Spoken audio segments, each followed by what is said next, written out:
All right, another first alert day. Take a look at the cameras. We are missing Dodgeville. The reason being is the winds yesterday knocked out that camera. Of course, as we mentioned before, there's still power outages across the area as well. We have the clouds in place. We have the humidity. Some of you may see a little bit of fog this morning. So let's take a look at the big picture.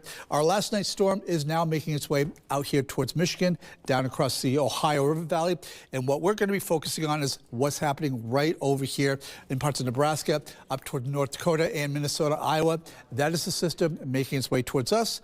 We may have some showers and thunderstorms this morning, but it's really this afternoon and early evening that we're going to be focusing on. But take a look at this. These are all the wind damage reports that came in across the area, and they have been widespread. We were out yesterday just in the Madison area. Of course, lots of branches down, but of course, lots of damage to buildings as well. Power outages still in place here across many counties. All right, the big picture looks like this. The threat today is more down here towards the southeast part of the state. And that's 3 out of 5. But if you notice, it's the majority of us here in our viewing area. Yesterday, 3 out of 5 encompassed the whole state. Now it's really just down here towards the southeast. That doesn't mean the threat is less, because the National Weather Service is actually indicating that today winds are going to be another major problem with these storms. Hail, tornado damage could be seen as well, and then flooding. We've seen a lot of rain coming out of these storms. So let's break it down on what we expect. We're going to start the clock here at about 6 a.m. You can see just some clouds in the region. As we go to about 10, this is going to be our first round of storms making its way in. We don't think these are going to be severe, but we do think they're going to be possibly strong, making their way through here.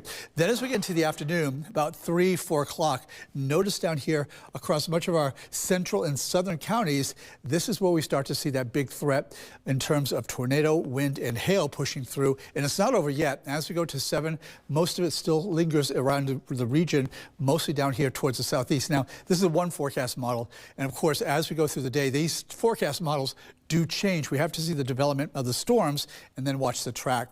In terms of how much rain we're going to get, a little bit less up here towards the north, a lot more down here towards the south. 1.5 inches or more could be expected, because that's where we expect to see a lot of those storms that are going to be tracking today. 7-day forecast looks like this. Of course, today is our first alert day, but the good news is after we get past today, Friday, Saturday, Sunday, we are heading into a much better weekend, drier as well. We do expect to see a few showers pushing through on Saturday. We'll watch those, but then next week, we are back below average. Temperatures normally this time of year 78 degrees.